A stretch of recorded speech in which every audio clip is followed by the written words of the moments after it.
A continuación vamos a hacer una implementación sencilla del método de la disección y en particular lo vamos a aplicar a este problema que se nos presenta, encontrar la intersección entre seno de x y coseno de x en el intervalo 0pi. Ok, vamos a resolver el problema planteado utilizando el entorno de programación que ustedes deberían tener en Windows si es que siguieron las instrucciones de instalación. Si ustedes siguieron las instrucciones de instalación, entonces deberían tener un entorno en el cual pueden encontrar un editor de texto que se llama Visual Studio Code. Si no aparece directamente acá en las aplicaciones principales, lo pueden buscar simplemente escribiendo VS Code.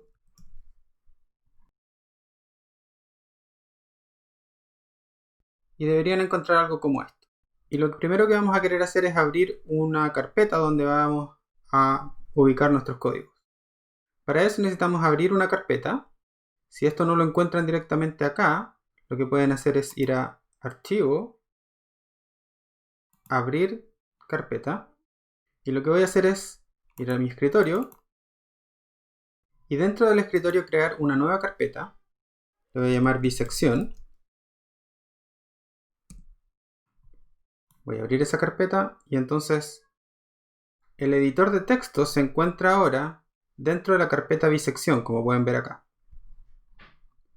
Voy a cerrar la página de bienvenida y dentro entonces de la carpeta bisección lo que voy a hacer es crear un archivo nuevo. Le voy a llamar buscaceros.py. El .py es importante para que el editor de texto se dé cuenta que esto es un archivo de tipo Python. Y fíjense acá abajo lo que va a ocurrir cuando cree ese archivo. Lo que estamos viendo abajo a la izquierda nos dice que el editor de texto acaba de reconocer que está trabajando con un archivo de Python y activó algo que se llama el entorno de programación. Esto va a ser importante en un segundo cuando les muestre el terminal en el cual vamos a ejecutar el código. Lo que tenemos entonces ahora a la derecha es nuestro archivo de texto. Es un archivo de texto sencillo donde podemos escribir cualquier cosa. Y una cosa que va a ser muy útil para nosotros es acá, en terminal, crear una nueva terminal. Fíjense que esto abre algo que se llama un terminal de comando. Para la gente que tiene experiencia en Linux, esto es básicamente lo mismo que un terminal de Linux. Y esta terminal está abierta en la carpeta en la cual estamos trabajando, dentro de nuestro escritorio, en la carpeta bisección. Lo que yo les recomiendo es trabajar dentro de este terminal escribiendo el siguiente comando: ipython --matplotlib. ¿Ok? Enter. Y entonces van a encontrarse con que ahora el terminal se transformó y ahora estamos en un entorno en el cual se está corriendo Python en una cosa que se llama un REPL, que significa Read, Evaluate, Print, Loop. Básicamente esta cosa nos sirve para escribir código desde lo más sencillo, por ejemplo 2 más 2, lo lee, lo evalúa, nos muestra el código y nos da la opción de escribir de nuevo qué es lo que está pasando. La idea entonces es que vamos a usar esta terminal para ejecutar el código que vamos a escribir en este archivo. Entonces, por ejemplo, yo puedo escribir cualquier código de Python, por ejemplo, print hola. Nada muy interesante, lo guardo con control S.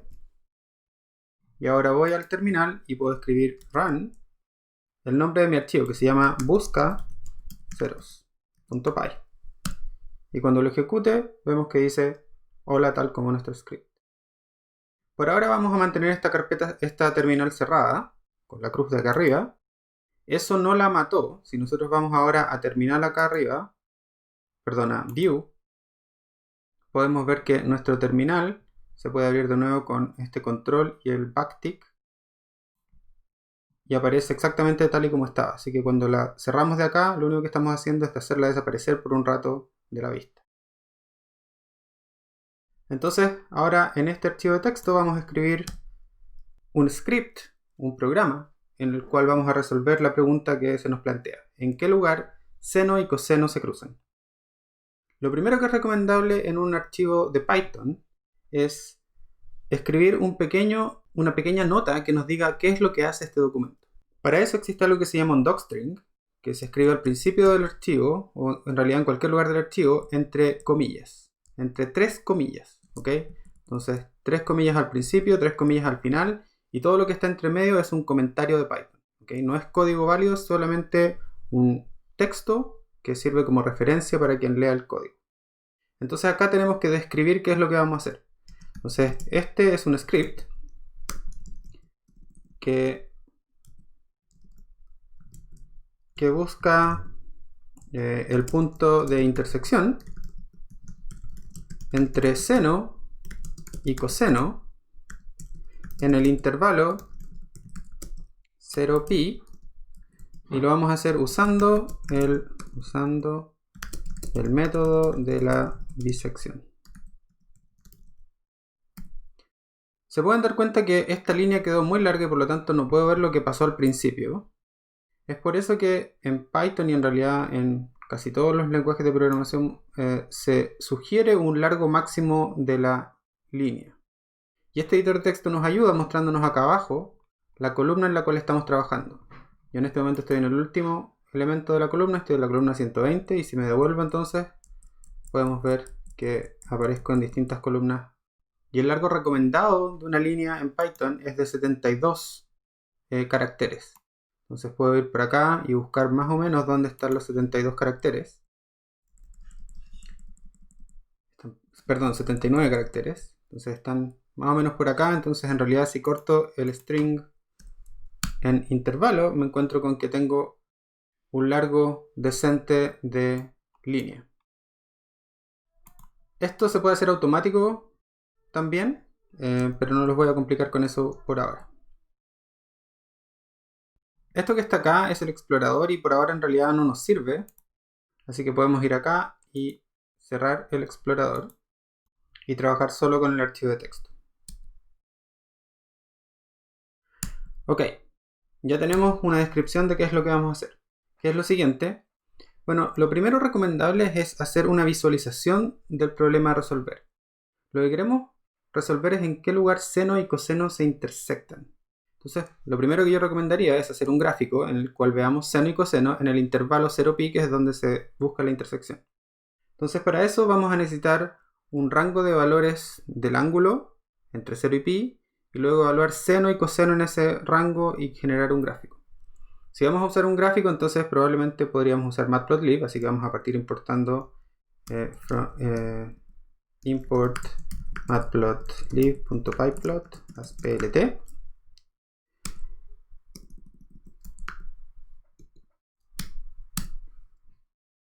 Y lo que vamos a querer hacer entonces es un plot de los valores de x, le vamos a llamar xValues, y np.seno de los valores de x, donde np es el módulo de NumPy que no he importado aún, así que lo voy a tener que importar. Import NumPy as np. Y entonces ahora tengo que definir cuáles son estos valores de x. Entonces estos valores de x, que son lo que quiero dibujar, son números en el intervalo 0pi. En NumPy hay una función súper útil que es np.linspace, que es, según la documentación acá, son valores igualmente espaciados en un intervalo dado. Entonces yo le voy a dar el intervalo 0 y pi. Pi lo puedes encontrar en NumPy con np.pi. Y partamos con, no sé, 30 valores. Entonces con esto ahora tengo los valores de x y voy a graficar los valores de x versus los valores de seno de x. ¿Okay? Esto lo voy a querer combinar con un gráfico de coseno de x, así que voy a tener plt.plot xValues np.coseno de x. Como voy a tener la misma figura las dos curvas, voy a querer agregarle una etiqueta a cada uno, así que voy a decir un label, este va a ser seno de x, y el label de esta va a ser coseno de x. Finalmente, como siempre les digo, es importante agregar una etiqueta a los ejes. Eso se hace con xLabel. Y en este caso lo que estamos graficando es x, el valor evaluado del coseno, en radianes. ¿Okay? Este es un ejemplo de cómo poner las unidades de lo que se está graficando. Y finalmente, para que estas labels que acabamos de escribir acá aparezcan en el gráfico final, tenemos que agregar una leyenda al gráfico. Ahora esto lo guardamos con control S y podemos ir a nuestro terminal, que se abría con control y el backtick. Y ahora podemos acá entonces escribir run fuscacero.py, y lo que esto va a hacer, o debería hacer, es mostrarnos un gráfico. Pero no lo hizo, por lo que probablemente necesitamos escribir show. Guardamos de nuevo, corremos, y aquí lo tenemos. Fíjense que hay algo raro pasando en esta ventana.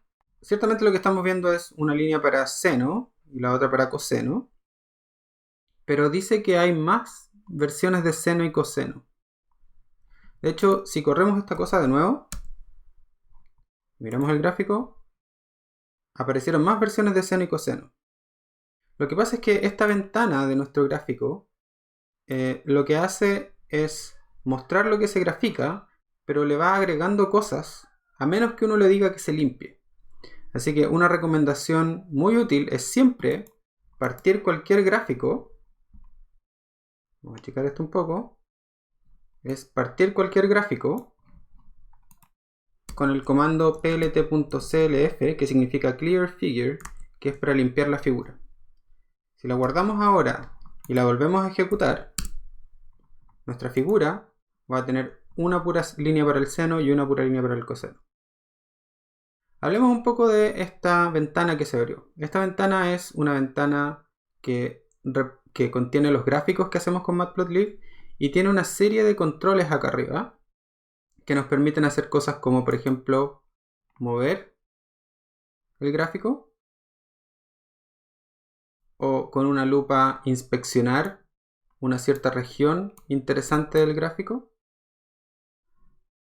Hay otros controles que los invito a explorar ustedes mismos, pero esta flecha que está acá nos permite volver atrás, y la casita volver al principio tal y como estaba de cuando partió. ¿Okay? Así que esta ventana gráfica nos va a ser muy útil para explorar qué es lo que estamos viendo en nuestro gráfico. La voy a agrandar un poco para inspeccionarla mejor. Entonces, volviendo al problema, lo que nosotros estamos tratando de hacer es buscar en qué punto seno y coseno se intersectan, y estamos viendo que es en algún lugar por acá, en algún rango entre, digamos, 0,5 radianes y 1,1, 1,2 radianes. Ahora que ya sabemos más o menos dónde está el cero de nuestra función, lo que estamos buscando, podemos tomar dos puntos arbitrarios a cada lado y buscar el punto de intersección. ¿Cómo vamos a hacer eso? Bueno, vamos a querer implementar el método de la bisección. Voy a volver a cerrar nuestra terminal por ahora. Y volviendo a nuestro archivo de texto, ahora lo que voy a querer hacer es implementar el método de la bisección. Entonces voy a, para eso, definir una función. Eso se hace como def, y el nombre de la función, en este caso el nombre es súper claro. Lo que quiero hacer es implementar el método de la bisección. Y nuestro método de la bisección, ¿qué es lo que debe recibir? Bueno, nosotros sabemos que para buscar el cero de una función necesitamos, con este método, necesitamos un punto A y un punto B de partida. Pero además necesitamos decirle al método cuál es la función para la cual está buscando el cero. Así que necesitamos pasarle la función a la cual necesita buscarle el cero. Así que esa la voy a llamar func, y va a ser la tercera variable, o en realidad la primera variable que va a recibir la función. En Python las funciones se definen como def, el nombre, los argumentos y un dos puntos, y luego todo lo que esté con un tab o 4 espacios corresponde al contenido de la función. Al igual que cuando partimos escribiendo un script, lo primero útil para hacer en una definición de función es escribir su docstring, este texto que nos explica qué es lo que hace la función. ¿Okay? Entonces eso se hace de nuevo con estas tres comillas. Entonces, tres comillas. Y entre medio escribimos cuál es el objetivo de nuestra función, y si es que es necesario escribir cuáles son los inputs y los outputs, lo hacemos. Por ahora vamos a escribir una cosa relativamente sencilla. Dice que esto busca el cero de la función func. entre A y B usando el método de la bisección. Y de nuevo, tengan cuidado con el número de caracteres que tiene su línea. Acá nos pasamos, así que lo voy a achicar un poco. Una cosa importante es que A y B deben acotar el cero de la función.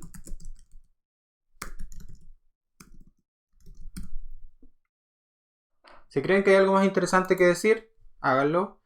Es súper importante escribir esta documentación, porque quizás no ahora, pero en 5 años más, cuando vuelvan a mirar este código, no van a tener idea de lo que hacen, y toda la información que se agrega en estos docstrings es súper útil para ustedes en el futuro. Recuerden que lo que están haciendo no es aprender a resolver problemas para este curso, sino que están aprendiendo a programar.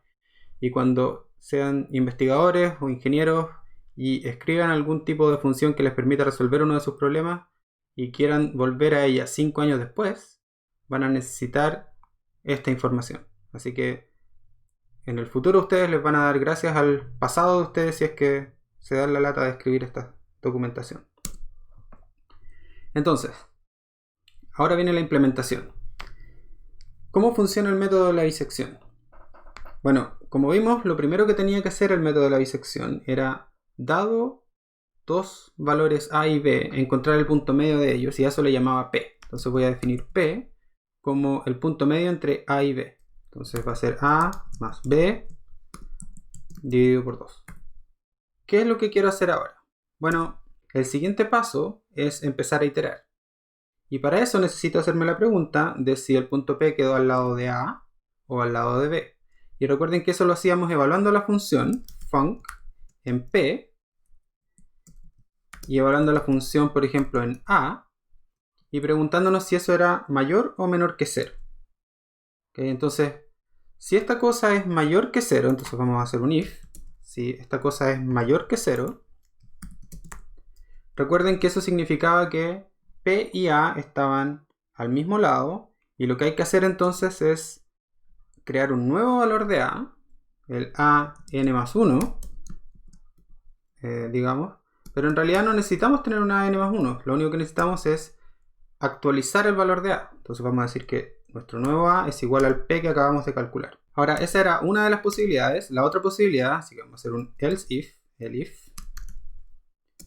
La otra posibilidad era que la función evaluada en P por la función evaluada en A fuese menor que 0.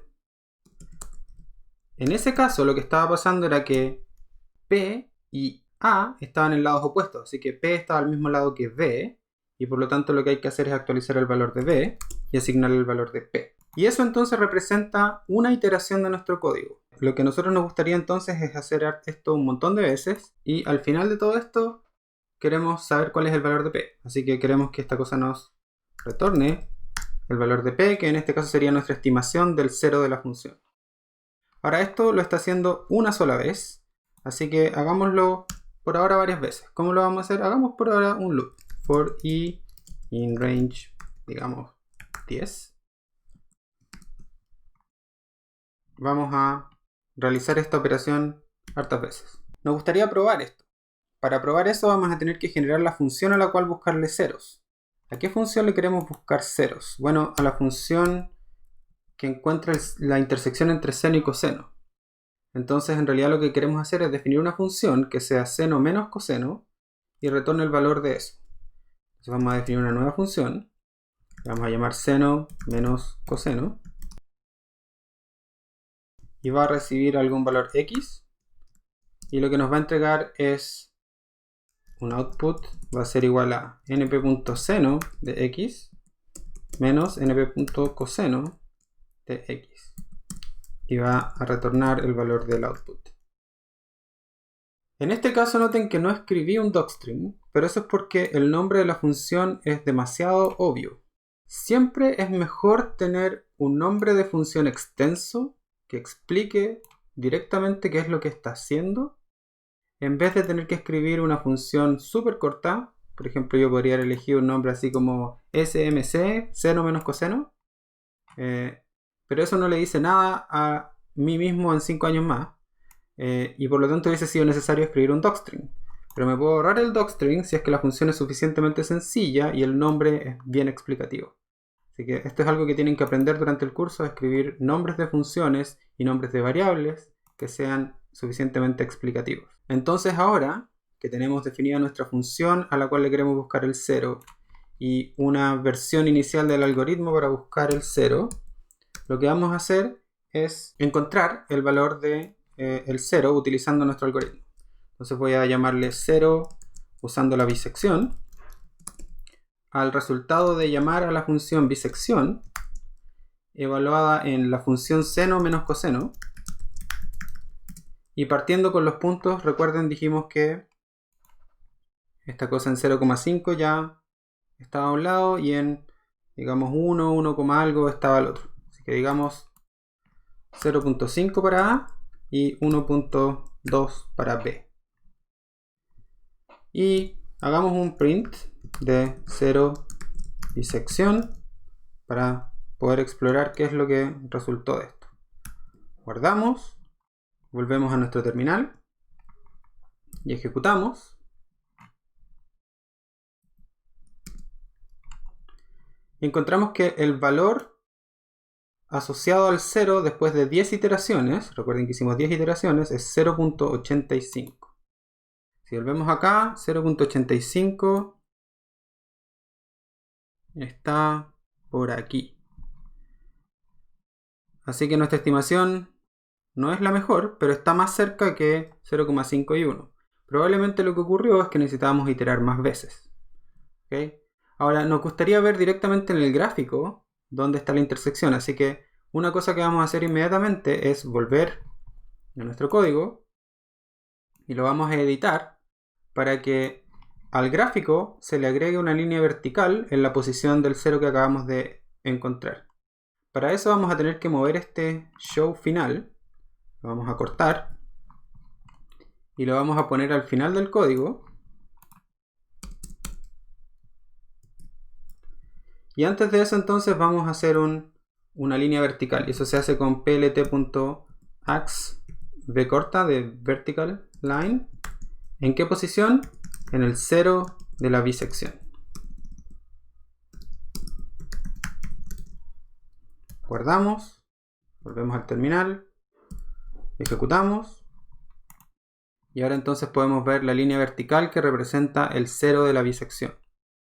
Y vemos que está cerca del punto de intersección, pero todavía no ha llegado a la respuesta correcta. ¿Cómo podemos refinar esto?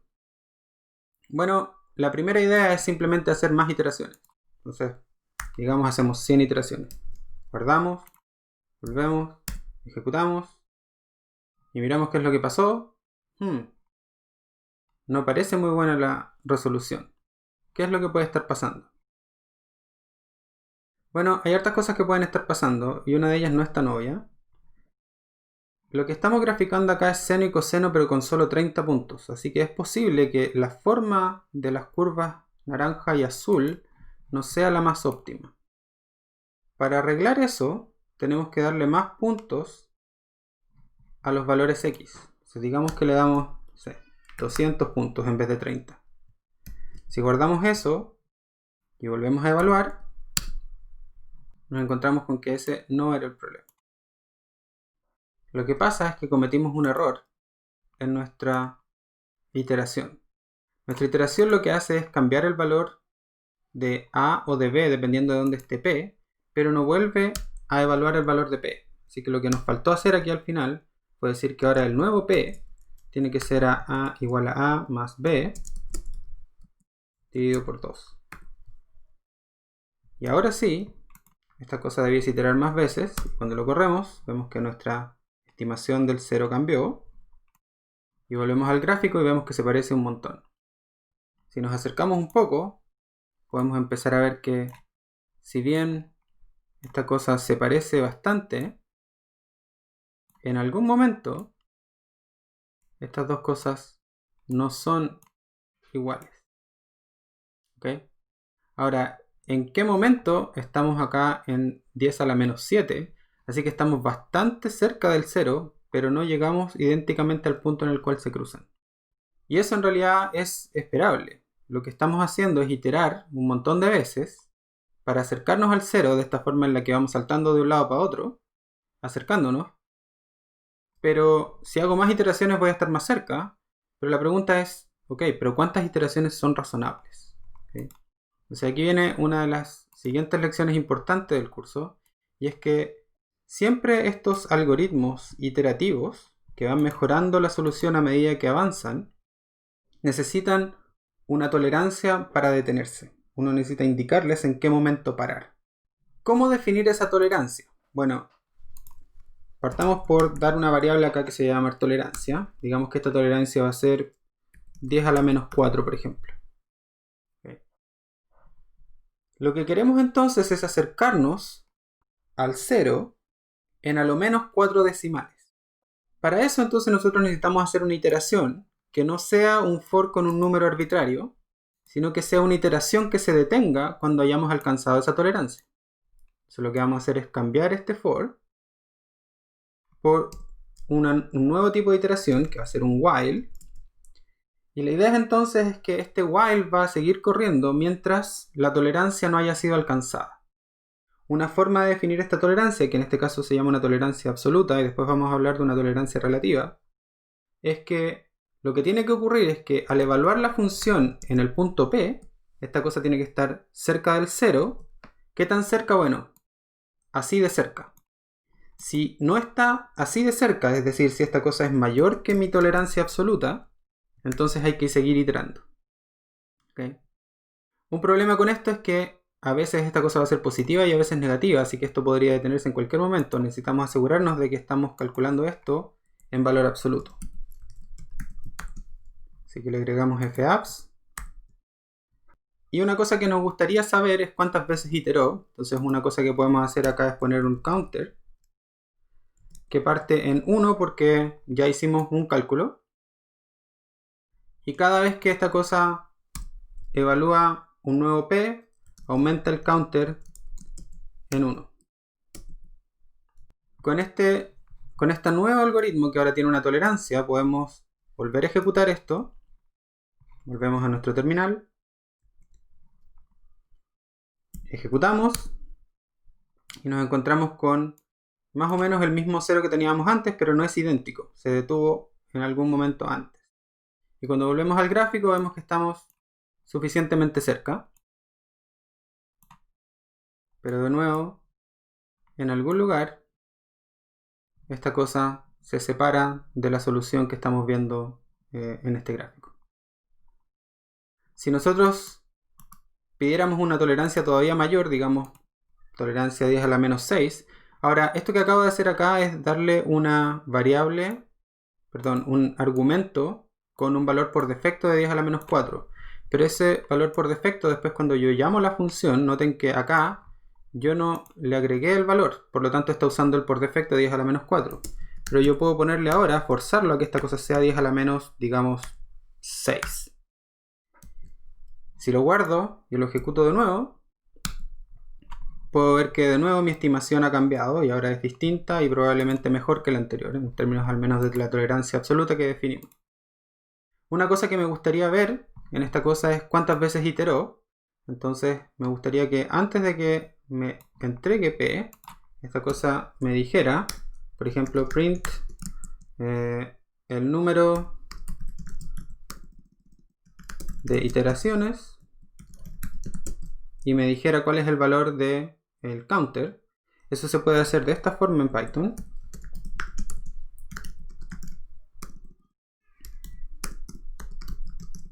Donde los paréntesis cuadrados son básicamente, le guardan el espacio a lo que va a ir dentro de format, y lo que está dentro de format es este valor del counter. Entonces, si ejecutamos esto ahora, nos dice que el número de iteraciones fue 18, mientras que si lo hubiésemos corrido con una tolerancia menor, digamos 10 a la menos 2, y lo ejecutamos de nuevo, el número de iteraciones fue simplemente 5. Y si agregamos ahora un 10 a la menos, no sé, 8, el número de iteraciones fue de 25. Es básicamente esperable, mientras más iteraciones hago, mejor me acerco al 0. Esto que les acabo de mostrar es un ejemplo de cómo debiesen trabajar en general en sus tareas, escribiendo código, pero siéntanse libres de utilizar cualquier otro editor que les parezca o cualquier otra forma de trabajar. Para aquellos que no tienen nada de experiencia, les recomiendo seguir el ejemplo de lo que acabo de hacer acá.